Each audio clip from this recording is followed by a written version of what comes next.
اسرائیل نے بڑے فخر سے علی لارجانی کے قتل کا اعلان کیا۔ یہ اعلان سن کر ذہن میں ایک سوال پیدا ہوا کہ لارجانی ایران کی نیشنل سیکیورٹی کونسل کے سیکرٹری تھے۔ انہوں نے اپنی حفاظت کا مناسب انتظام کیوں نہ کیا؟ ابھی اس سوال کا جواب نہیں ملا تھا کہ ایک سفارتکار نے ایران کے ایک اخبار میں شائع ہونے والا لارجانی اور آیت اللہ علی خامنائی کے درمیان آخری مکالمہ بھیج دیا۔ یہ مکالمہ لارجانی کی شہادت سے ایک دن پہلے جاری کیا گیا تھا اور اس میں ایک بڑی حقیقت چھپی تھی۔ یہ دراصل دو لیڈروں کے درمیان آخری ملاقات کی کہانی ہے۔ دونوں کا نام علی تھا، لیکن لارجانی سپریم لیڈر کو ہمیشہ میرے قائد کہہ کر مخاطب کرتے تھے۔ امریکہ اور اسرائیل کے ممکنہ حملے سے چند گھنٹے پہلے علی لارجانی ایک فائل ہاتھ میں لے کر سپریم لیڈر کے دفتر پہنچے۔ وہ اپنے قائد کو قتل کے منصوبے سے آگاہ کرنے آئے تھے۔ دعا سلام کے بعد لارجانی بیٹھ گئے، پھر کہا، میرے قائد، اس بار یہ صرف دباؤ نہیں بلکہ آپ کو شہید کرنے کا فیصلہ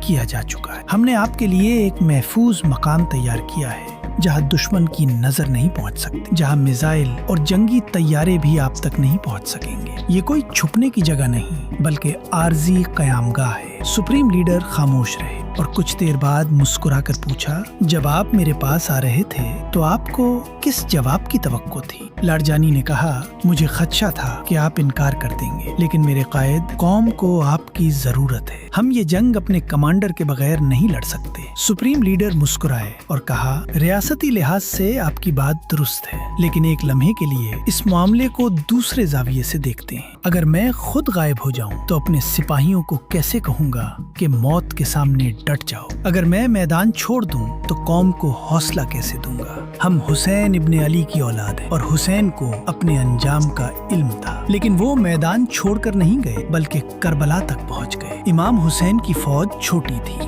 وہ جانتے تھے کہ دشمن زیادہ طاقتور ہے، لیکن انہوں نے میدان چھوڑنے کے بجائے مقابلہ کرنے کا فیصلہ کیا۔ لارجانی نے دوبارہ عرض کیا، میرے قائد، ہماری تاریخ میں امام مہدی بھی ہیں جو نظروں سے اوجھل ہوئے، اور یہ حکمت تھی، بزدلی نہیں۔